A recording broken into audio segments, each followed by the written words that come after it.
భౌతికంగా, మానసికంగా, ఆధ్యాత్మికంగా. శ్రీ గురుభ్యో నమః. హరి ఓం.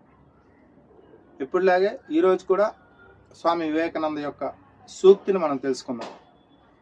సూక్తి అంటే మంచి మాట, ప్రతిరోజు చెప్పింది. అదేవిధంగా ఆయన మనకు ఒక గురువు, యవ్వనంలో ఉన్న గురువు. చాలామంది ముసలి వాళ్ళు అయిపోయి గురువుగా ఉంటారు. కాదు, ఈయన యవ్వనంగా ఉండి తన 39వ ఏట చనిపోయిన అత్యంత చిన్న వయసులో ఉన్న గురువు ఈయన. ఆ గురువు కోసం మనం ఎన్ని ఆయన చెప్పినవి పాటించినా సరే చాలా తక్కువే. అంత చిన్న వయసులో గురువు అంటే ఆయన సాక్షాత్తు ఆది శంకరాచార్యులు అంత గొప్ప అతని గురించి మనం ఎంత చెప్పుకున్నా చిన్నదే, మనం చిన్నవాళ్ళమే. కాబట్టి ఆయన్ని గురువుగా స్వీకరించి ఆయనకు నమస్కారం చేసుకుందాం.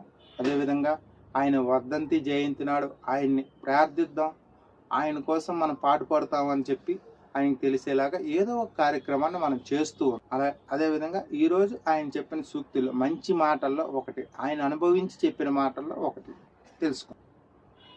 మనం చేసే ఒక పని కోసం మనం ఎంత కష్టపడతామో, దానికి వ్యతిరేకంగా ఏదైనా జరుగుతుంది, వ్యతిరేకంగా ఉంది అంటే అది విషమంగానే ఉన్నట్టు అని చెప్పారు ఆయన.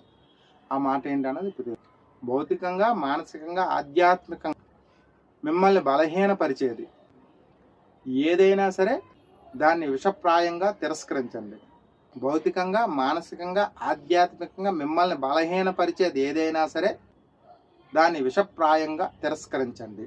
అంటే ఇప్పుడు మీరు ఒక పని చేయాలనుకున్నారు, ఆ పనికి మానసిక ఒత్తిడి ఎక్కువయ్యి మీరు తగ్గిపోతున్నారు అంటే దాన్ని, అదేవిధంగా మనం ఆ విషయాన్ని వదిలిపెట్టాలన్నమాట, ఎటువంటి ఇది లేకుండా.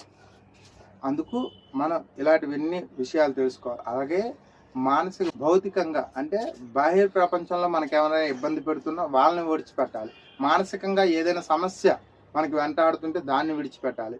అదే ఆధ్యాత్మికంగా మనం దాని మీద తప్పిస్తూ ఉన్నప్పుడు ఏదైనా విషయం అడ్డొచ్చిందంటే దాన్ని విడిచిపెట్టాలి. ఇలాగా ఏదైనా దాన్ని విషంగా పరిగణించి దాన్ని విడిచిపెడితే మనం చేసే కార్యక్రమం విజయం వస్తుందన్నమాట. ఇలాంటి మరిన్ని విషయాల కోసం మా ఛానల్ సబ్స్క్రైబ్ చేసుకోండి, ఈ వీడియోని లైక్ చేయండి.